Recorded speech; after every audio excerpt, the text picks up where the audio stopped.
conditional basis to prove the conspiracy throughout the rest of the course of the trial. May I respond to that, Your Honor?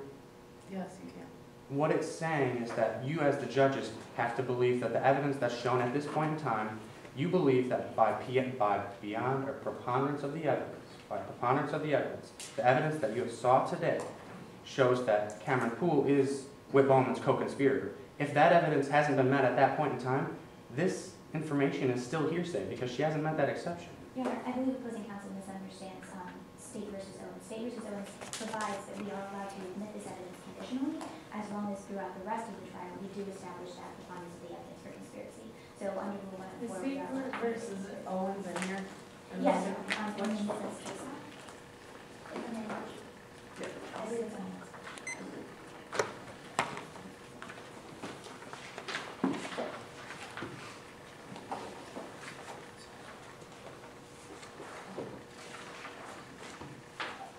State versus Owens? Yes, sir. May I first? Yes.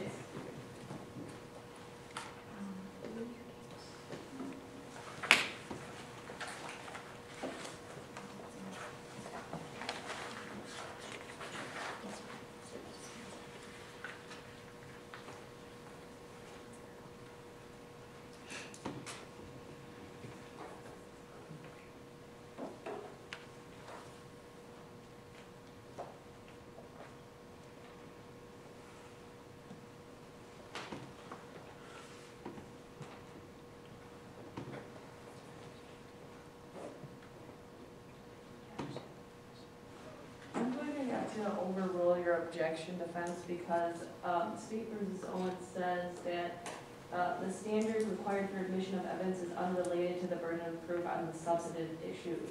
In addition, the statements may be admitted conditionally, subject to Rule 101, meaning that the proponent of such statements may lay proper foundation. So it's not,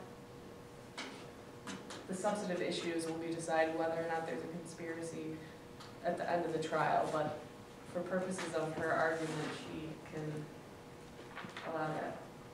It's not hearsay. Yes, Your Honor. What did these statements say? I'm out, TTYL, talk to you later, 2KS, thanks. And when were these messages sent? 8:19 p.m. And who sent this message? Cameron Poole. And what does this message mean to you? What does this show in your investigation? Well, considering that Cameron Poole is thanking with Bowman, this indicated to me that Bowman was Objection, Your aware- Honor. Speculation. Your Honor, this witness is interpreting the evidence for the jury in the way that she did in her investigation and showing how she came to the conclusions in this case. It's not speculation.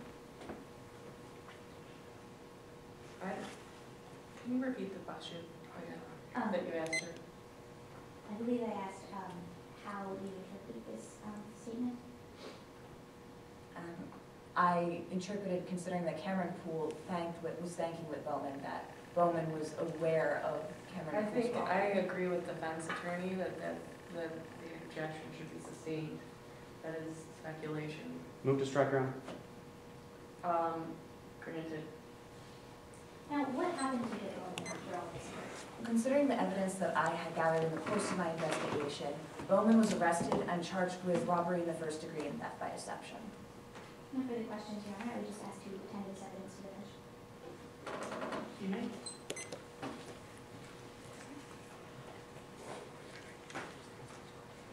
And would opposing counsel like the demonstrative case cross, or should I take it? You can take it now.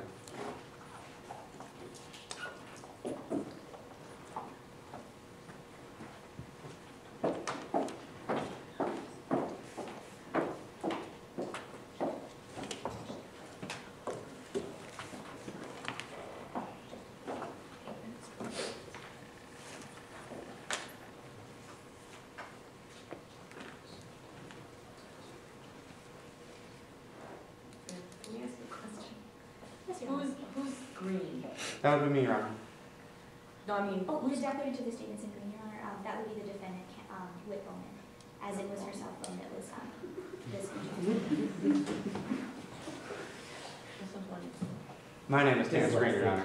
Oh.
ready.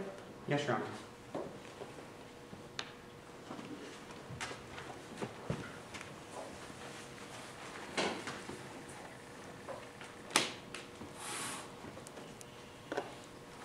Actually, Officer Kimball, I want to create a timeline of what happened on August 30th, okay? All right. Now, on August 30th, before you got there and before you saw the robbery, the only one you suspected was Cameron Poole, right? That is correct. Now, on August 30th, you told us about a story that happened where you saw Cameron Poole running from the security guard, right? I saw Cameron Poole running out of the ticket booth, and at some point, at that point, unidentified figure did in fact pursue Cameron Poole. That was later identified as the security guard at Rockville Road, Winston Thomas. And then you told us about these text messages that you saw from Whitbone's home. That's correct. Now, these text messages were received at 8:19, that's true? That's right. Now, in direct examination, you told us that it was about 4 minutes before this that the robbery occurred. Right? Approximately 4 minutes. I was not checking my watch as these events occurred. Okay, so approximately 4 minutes. Let's even move it to 5 minutes. So, at 8:13 is when the robbery occurred, right? Approximately. Approximately. So at 8:13, from 8:13 till 8:19, the chase was occurring. Yes. And the chase, after the chase occurred, that's when Cameron Poole escaped. Okay? Yes, that's Now correct. these text messages that were sent to Cameron Poole's phone, Sent from Cameron Poole's phone. sent from Whitbone's phone to Cameron Poole, or sent from Cameron Poole to Whitbone's phone, the phone that you had found. Yes. Those were received again at 8:18. 8:19, yes. Now you arrested the defendant. According to your arrest report, you arrested Whitbone at 8:16. That's true? No, that's incorrect. That's the approximate time that the crime occurred. Is it your testimony that you didn't arrest the defendant at 8:16? I did not arrest the defendant at 8:16. You're aware you have an arrest report that you made in this case, right? Yes. One moment.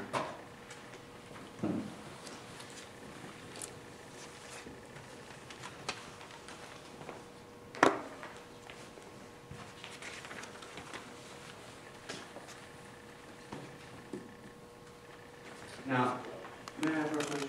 Your Honor, may I see the person counsel for the matter?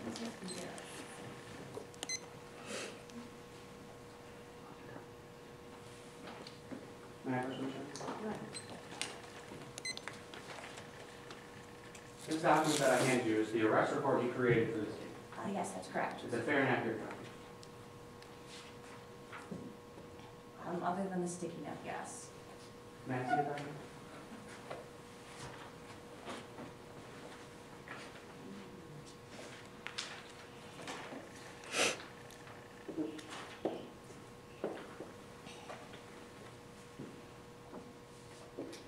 It's a fair and accurate copy, right? Yes, it would appear to be so. Now, in that document, you put all the information about your arrest, right? That's correct. You included the time that you arrested the defendant. Actually, I don't believe that that is contained within this document now.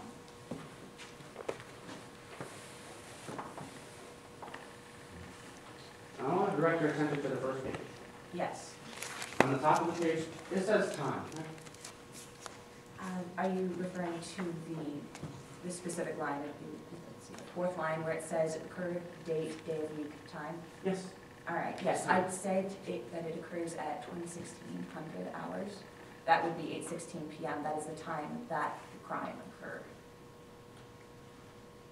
This is the arrest report, right? Yes, that's correct. The time that you made the arrest, not the time the incident occurred, the time that you made the arrest, the date, the time says 2016, right? That time is not referring to when I made the arrest. That time is referring to when the crime So occurred. you're telling us that the arrest report doesn't include the time of arrest, but the time the incident occurred? That's what you're correct. telling us. Commissioner Coach,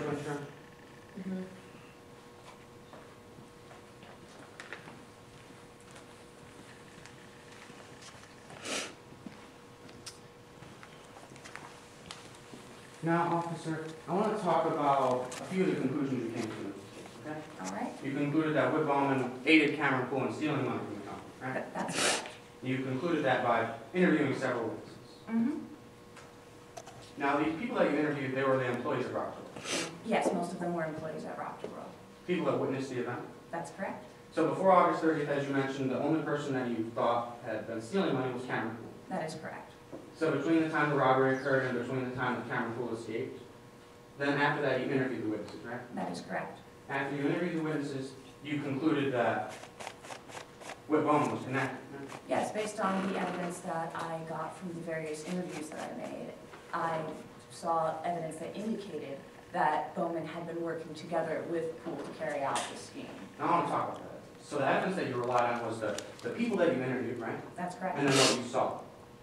Yes, as You well saw as that. a few pieces of physical evidence, which were also collected. Well, what you saw that day was exactly what you told us on direct examination, right? That is correct. You didn't see Whit Bowman handling any money from any customer No, I during did, that entire 2012 season. I did not see Whit Bowman at all until I saw her standing in the operator's booth of the Tunnel of Terror. You didn't see the defendant giving any wristbands out to any of the customers during that entire season. No, I didn't. You didn't overhear any conversations between the defendant and Cameron Poole, where Whit Bowman was telling Cameron Poole that she was helping him with this scheme? No, No, I did personally? not hear anything of that sort. I was not at Rockville during the entirety of the summer of 2012. Okay, well, the people that worked there, they were, right? Yes, to my And the knowledge. people that worked there, none of them told you they overheard a conversation between the defendant and Cameron Poole, where Whit Bowman was helping Cameron Poole, right? No, I don't believe they did. None of them told you they personally saw Whit Bowman handling any of these wristbands? No, None of them told you that they saw Whit Bowman handling any money from any customers? no. No further questions. Your Honor, briefly direct. Yes, Mayor.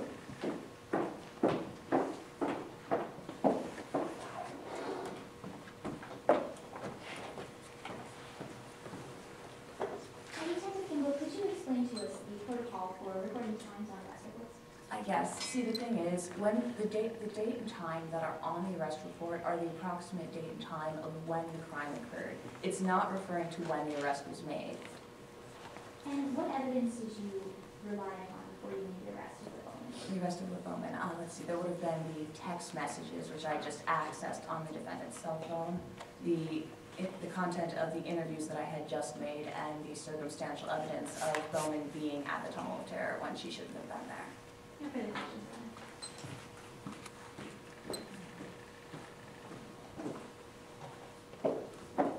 I'd ask the mayor to be able to step down. Yep.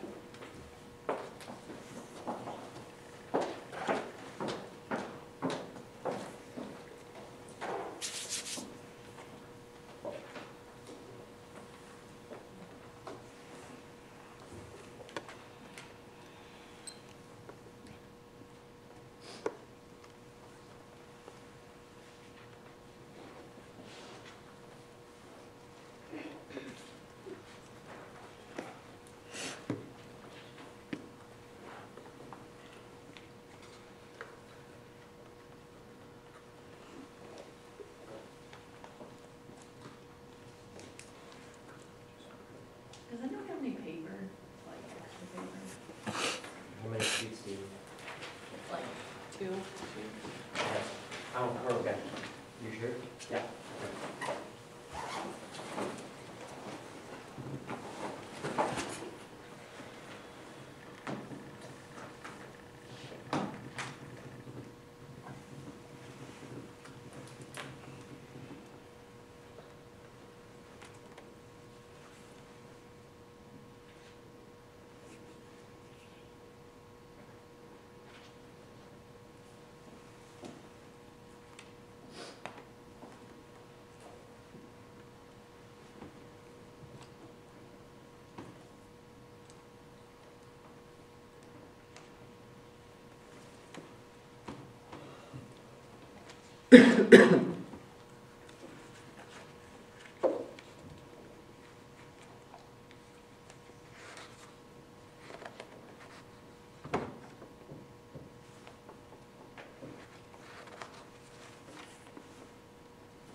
At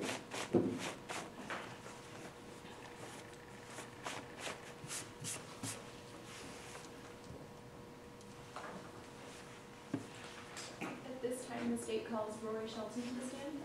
Go ahead.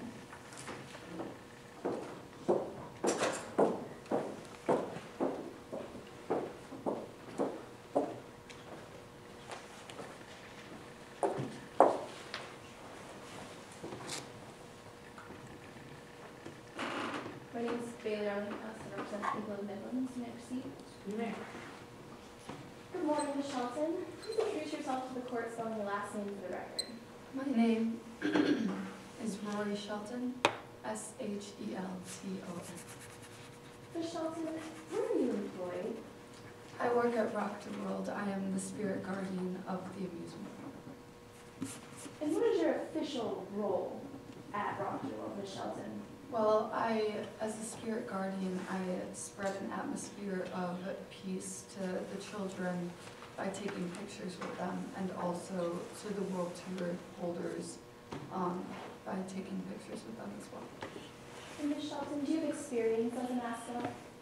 Yes, I've worked as the spirit guardian at Rules Rivertown, and now I work at Rock the World.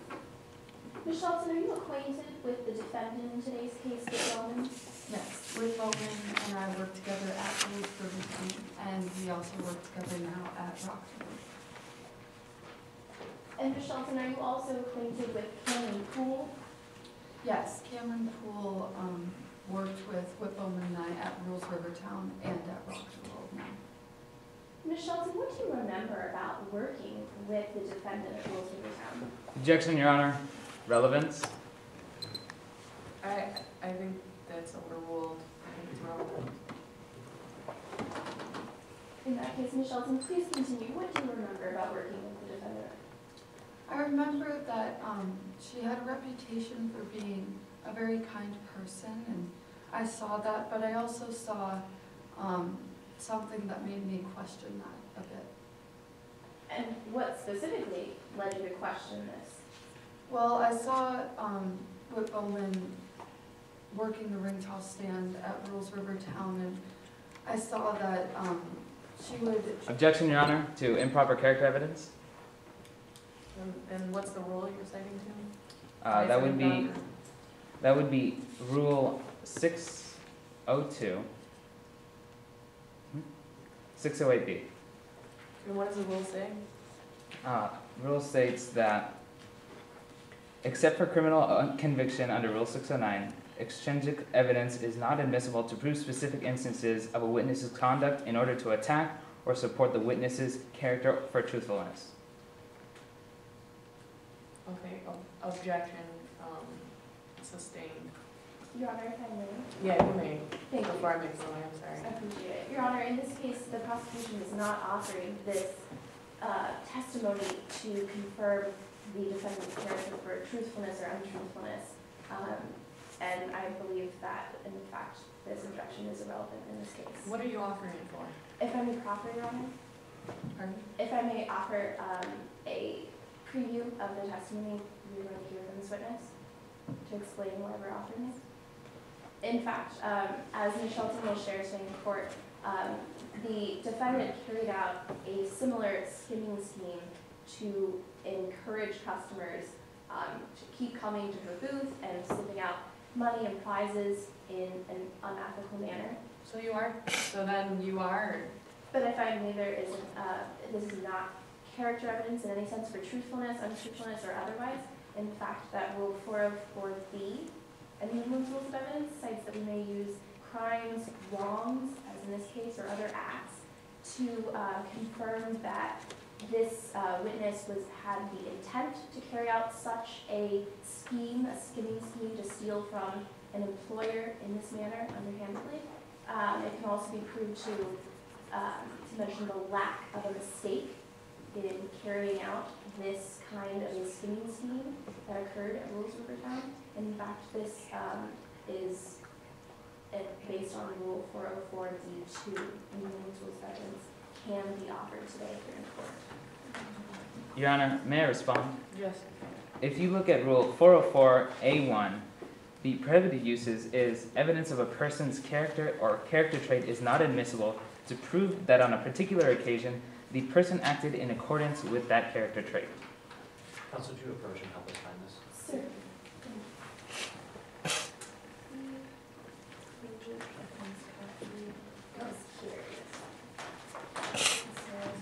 Defense, could you come down here as well?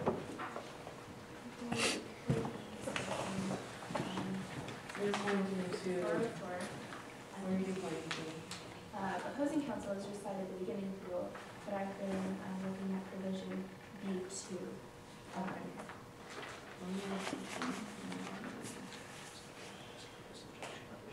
Yeah. What is your original objection? Improper character trait evidence.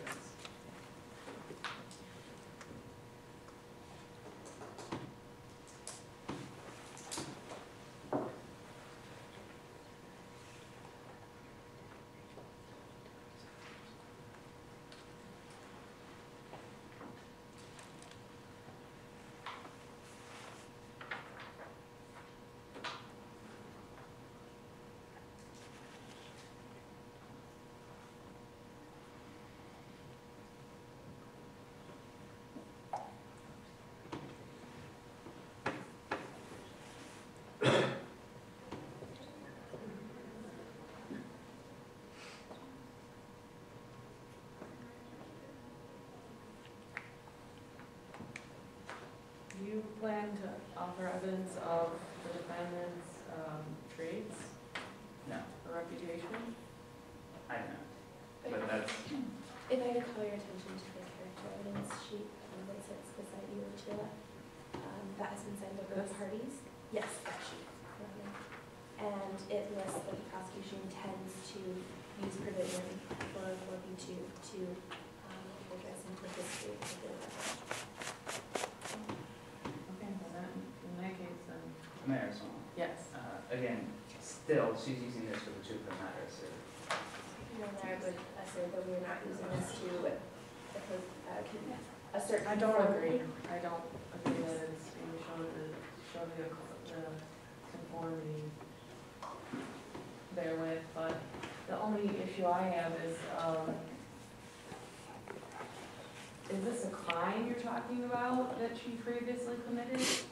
That she was convicted for, or? Your Honor, as we'll see, the employer never prosecuted these employees, but they were removed from employment, fired after carrying out these acts. So that's why we're not asserting that it's a crime as stated, but another act or wrong falls into this category because it was never convicted.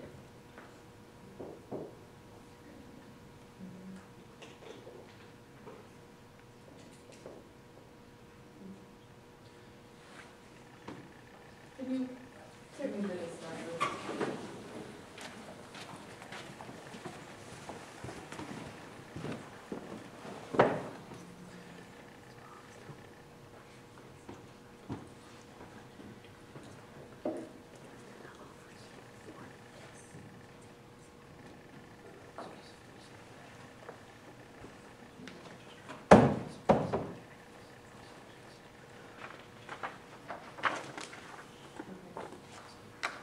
I may have to overrule your objection, defense, and prosecution continue. Thank you, Your Honor. Sorry. And Ms. Shelton, what did you notice at Rules Rivertown at the wing toss? I saw Whit Bowman giving prizes to people who would slip her a little extra cash on the side. And to your knowledge, Ms. Shelton, this cash didn't go in the regular revenue pile. No, she took it for herself. And Ms. Shelton, did the defendant in Cameron Pool finish out that summer employed at Rules Rivertown? No, I told the owner of the park about what was happening, and she ended up firing both of them. And Ms. Shelton, when did you next encounter the defendant? Bowman started working with me at Rock to World a little bit after I got there. And when did you next encounter Cameron Pool, Ms. Shelton? Poole started working at Rock to World a little after Bowman did.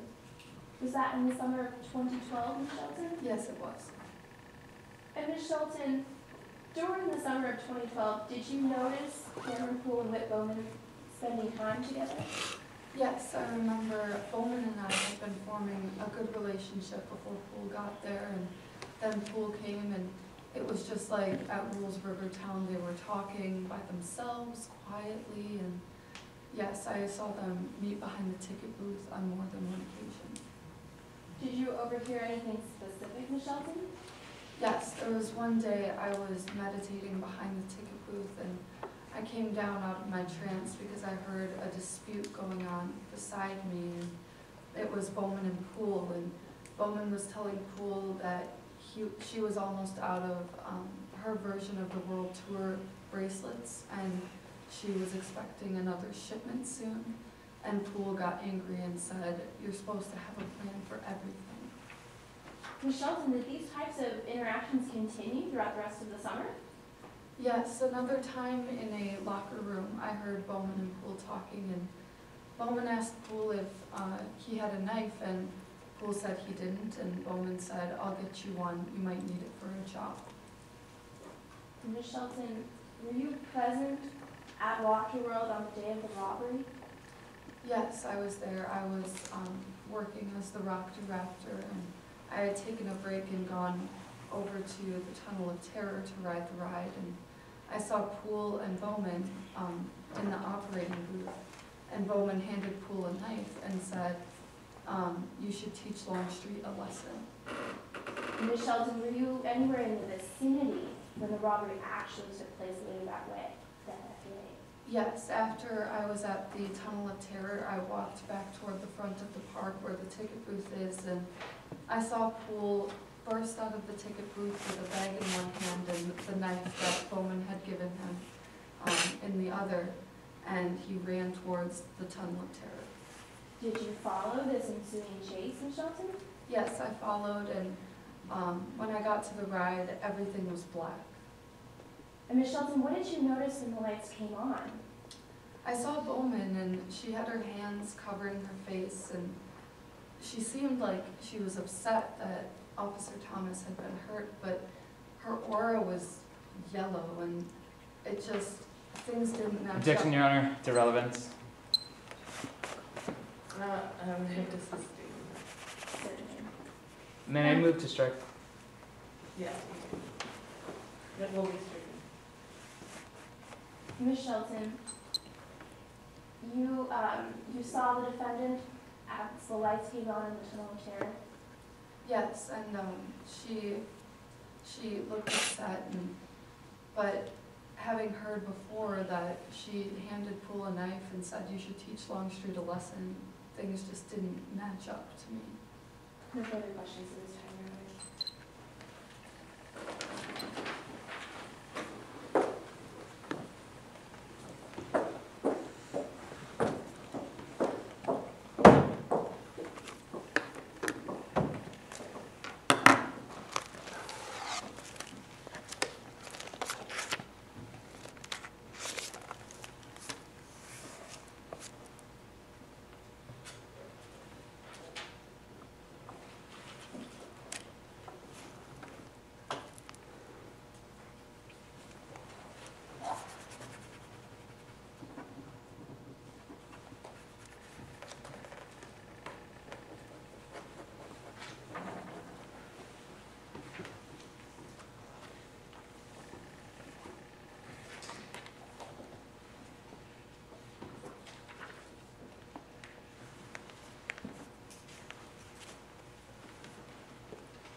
Adrian Camacho for the defense. May I inquire? Ms. Shelton, as you mentioned on direct examination, you said that you worked at Rock the World for the 2012 season, correct? Yes. Now, during that entire season, did you ever see Whit Bowman distributing any fake wristbands? No, I never saw it, but as I was taking pictures with the World Tour ticket holders, I started to notice that a lot more of them were coming up to me. Ms. Shelton, that was not my question. My question was, you never saw Whit Bowman distributing any fake wristbands. No, I did not. And it is also correct that you never saw Whit Bowman taking any money from any customers, correct? No, I did not. Now, you mentioned that on direct testimony that you overheard a few conversations between Whit Bowman and Cameron Poole. Yes, that's true. You allegedly heard Whit Bowman tell Cameron Poole to teach Longstreet a lesson.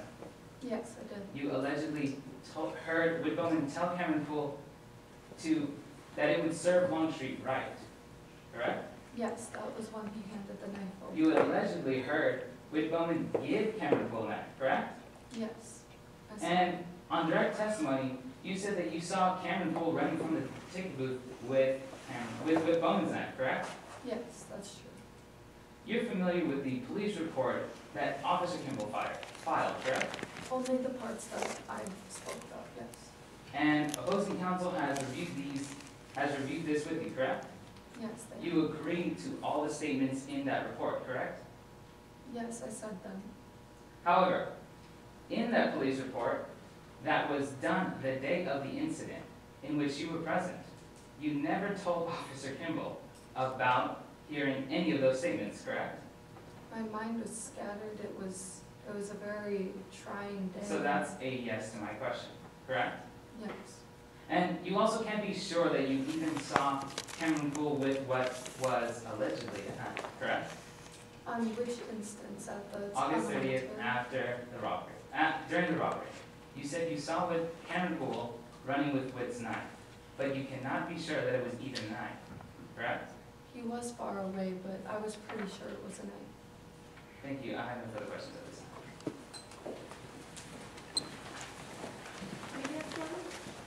Pardon? Are we direct, Your Honor? Can we vote on the matters, please? Certainly.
Ms. Shelton, would you say the police were questioning you shortly and brusquely on the evening of August 30th? Yes, as I was trying to respond to their questions, they kept cutting me off and not allowing me to tell the full story, so, yes. And Ms. Shelton, on the afternoon, or excuse me, the evening of August 30th, you thought you saw Cameron Poole coming out of the ticket booth with the woman's knife. Did you? I believe that's what I said. Objection, Your Honor, to two leading questions. Your Honor, leading questions are allowed to develop the witness's testimony, and I'm just clarifying points that opposing counsel brought up on his cross-examination. May I respond? Yeah. Leading questions are allowed on cross-examination, not on direct examination. Your Honor, some leading questions are allowed on direct examination, and furthermore, I cannot imply a yes or a no. I have asked for confirmation and not allowed the witness to pursue the best of their ability.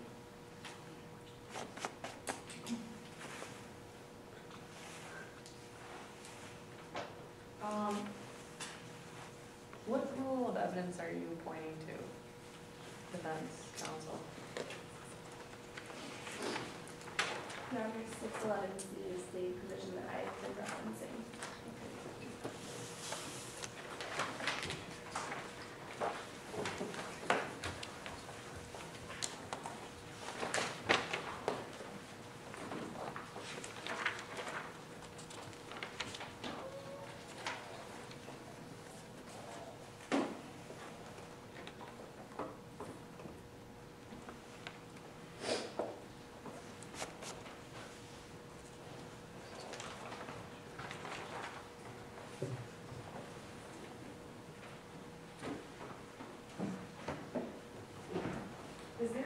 Is there a rule in regard to rebuttals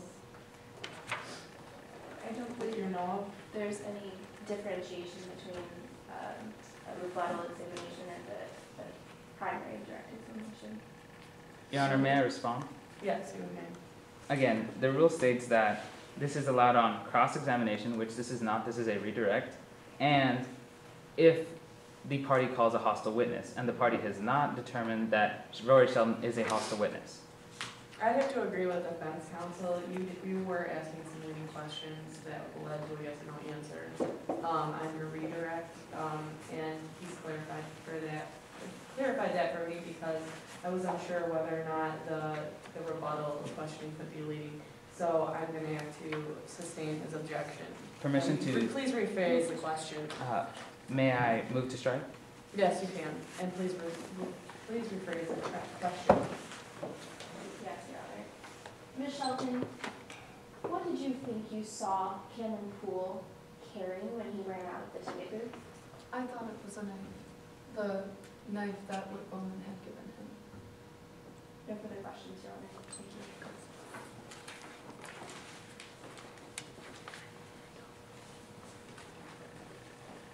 Your Honor, at this point in time, the prosecution rests, and ordinarily we would call for a brief recess in order to regroup and just give you a chance to make some more notes.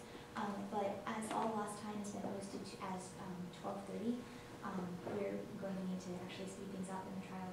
So we will forego the break at this time, and we would request to keep things going as much as possible. Okay, I'm going to need like at least a minute or 30 seconds.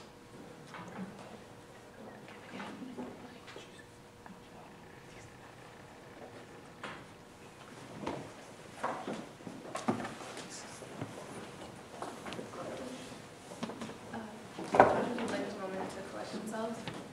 Does opposing counsel know of any change to all last time? It's still posted as 12:30, is that correct?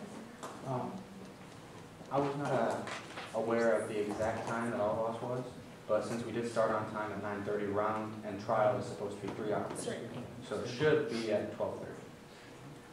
If opposing counsel would like, we can have a 2-minute quick break and then We re-adjourn. can have the timekeepers go unless That would be appreciated. Counsel, can you just brief me with what the rest of the process is, how much time we have left and what we have to get through? Because we can make our notes more brief if need be. Yes, that would be efficient, Your Honor. We have defense case in chief, prosecution closing, defense closing, prosecution rebuttal closing. Okay, how long are the closings? I mean, Prosecution closing on both sides is 9 minutes in total. Prosecution has the chance to close first. Defense closes 9 minutes. Prosecution comes back up to finish whatever time is left. You have 25 for your 25 presentation. for, Yes, sir. 25 for defense. That includes all direct examination time, 25 minutes for cross-examination for prosecution time. That does not include objection time, Your Honor. Thank you. Also, Your Honor, we can send representatives down to our teams down to the tavern and ask for an extension. Sometimes it works. Yeah, just saying. Give us a little. Let them know that we would approve of the extension.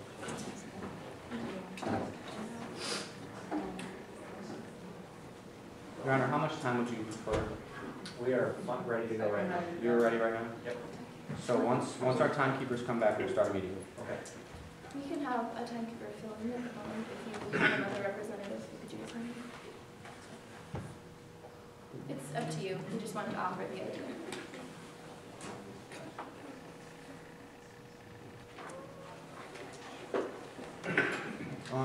If I can find someone to fill in the timekeeper slot, we will do so. We appreciate your cooperation. We don't want to make your job more difficult. We appreciate your cooperation as well. Your Honor, at this time, we are ready to proceed.